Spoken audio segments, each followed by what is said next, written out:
about the Spiricom of William O'Neill. Yeah. Did you test the Spiricom? Yes, yes. We tested it, but it was without success here. I met Meek as well as in the United States as here. And he brought this tone tape. They used William O'Neill, the experimenter, he used a tone tape with 13 tones mixed and as a carrier for the voice. And this carrier, this tone tape, or these tones were modulated on a high frequency carrier in the 30 megacycles per second band, short waves. And well, there's his voice. I met him, William O'Neill, personally, and apparently he was acting not only as a normal medium, but he was acting as a healer. And he showed me a confirmation, an official confirmation, that he apparently brought a small girl, a girl back to life, which was already considered to be dead.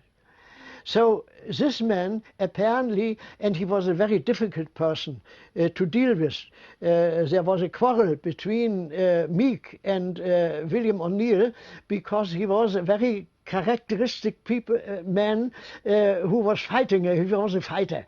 And finally the connection between Meek and William O'Neill broke down, and finally, as I understand, he was sent to a mental hospital.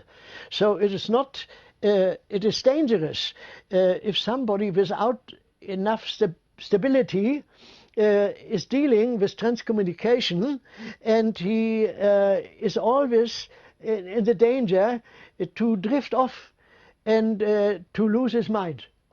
So we always warn everyone, and the first question from my side, if somebody is coming and asks me how to do it, I ask him, what's the sense? Why do you want to get in contact?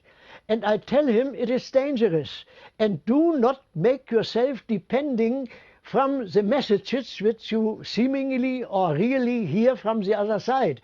This is dangerous and better leave it. You can never know how far you are influenced from the other side, and if this influence, you are an open system, if this influence is too strong, then you are unable to stop it. You start hearing voices everywhere, all around, not only on the tape, but everywhere in any noise. A flying machine, yeah, can give a certain noise, and in this noise you hear a voice, and this voice is talking to you and is telling you to do this, you do this, you do that. Never do this. Never do this. In case you get in this state of mind or consciousness, then stop everything till it disappears. And always tell the other people in brackets, because you do not know whether you are not dealing with yourself. You never know. Tell them you are the master in your home, and throw them off. Cancel them. In all cases, the Spiricom of George Meek was true. The communication was... Yes, I think it was true, naturally, because the system with which in Germany Hans Otto König, known experimenter, started to work, had the same basis. Not exactly the same tones, but he started with tones. He started with tones which were in the not audible Bereich, not audible frequency range, but higher. In this frequency range, which, what's the English, man? The English. What am I, English? Stop it for a moment. No problem. No, no problem. Okay. I try to think it is the higher frequencies which we are not hearing, but animals, for instance dogs, can hear them. It's a special term in English. Yeah. I know what you... Yeah, what you... and he mixed these tones, and he changed the frequencies up and down, up and down, up and down. And this was the same system without König knowing about William O'Neill.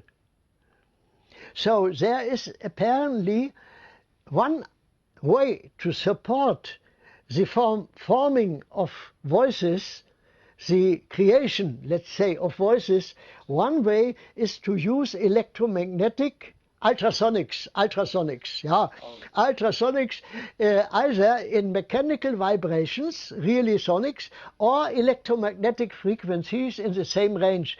Let's say 50 kilohertz around, or 40 or 60 kilohertz. Mixed these frequencies may act as a support for the forming of voices. Then König changed the system.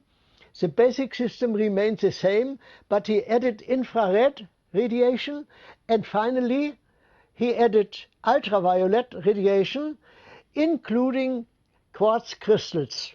And that is a system he is now working with, and it brings excellent voices in a dialogue. He is asking questions and he gets the answers, sometimes immediately, sometimes after a short while. But the questions are answered, and they are answered in a way which you can get same as your own impression from the tape I give you.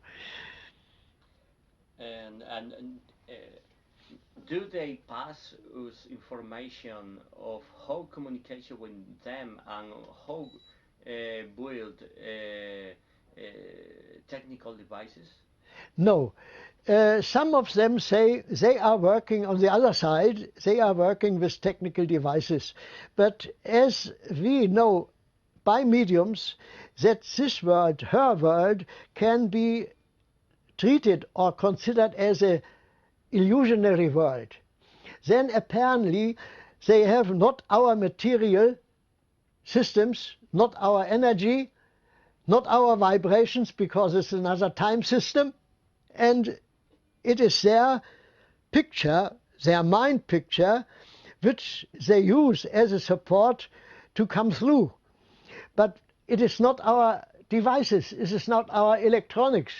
And asking them what they are doing, some will tell you, yes, we use electronics or we use devices, and we have even stations over there with people who are working on it, and other people from the other side tell you, no, there is nothing. It is only the mind, it is only your consciousness or their consciousness thinking or getting in mental contact with the experimenter here, and by him or through him getting into the electronic devices. This is my model. I cannot tell you exactly how it is because we have no details. It seems to be some sort of co-work from their side, from our side, and our devices. That's my picture, my image. Yeah. And what's the future of transcommunication? Will be there a new science, or it will be like no a technical, a new way of spiritism, or who knows? Will be there a new science, the transcommunication? Well, you know, there are some people who consider the instrumental transcommunication a sort of spiritism. And naturally it is, because all is spiritism, all is spiritual.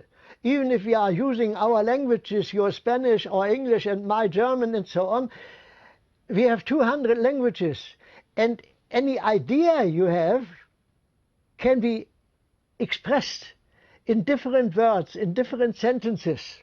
So there is a background. If I use the word table, yeah, in any form, in any word form, 200 words, in 200 or 2000 different dialects, yeah, it is always the idea of a table. And we have to abstain from the idea that over there they are using our words normally. They must use them in some way to get in contact with the medium. But mostly the medium is perceiving something. It is not a voice. It is similar to a voice, a pseudo voice. And it is visualizing something. And then it is her task or his task to transform a vision into our languages, which we are able to understand. Otherwise, we cannot get in contact. So it is necessary that there is another way of telepathic interlinking, and yeah, it is interaction at its best. There are probabilities, and they are never able to enforce a contact. They always say, we do not know. I asked my wife, you are aware when you were on Earth that I made these experiments with my electronics. Can you tell me how you produce a voice in my device? And she says, no, I cannot tell you. It is my idea to get in contact with you, and all the other steps, if there are steps in between, are automatically realized.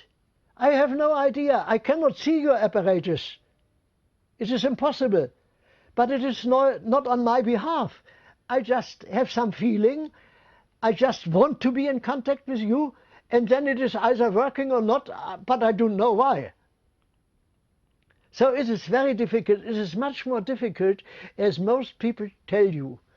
And therefore, I do not like this, what is normally done, and people write a lot of books about their experiences. This is all right, but you can never generalize a special experience.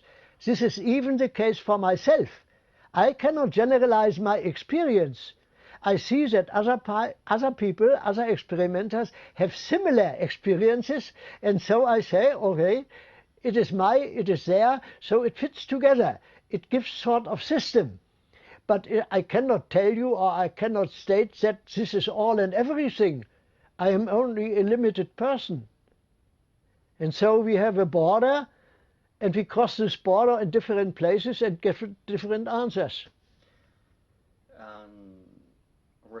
Returning to the telephone calls from the other side. ¿Querías algo? Sí, que rodaras un poco en Super 8, pero cuando yo esté preguntando. Es que me gustaría hacerlo en el trípode, si no, ¿no? Nada que ver. Está bien la luz ahí, ¿eh? A 8. Ya lo he calibrado yo. Sí. Sí, pero tiene que ser desde aquí, es que desde mi ángulo. No ha cambiado. ¿Cambiado la luz? No. No, mine is here. No problem. I still hear you. Yeah. No.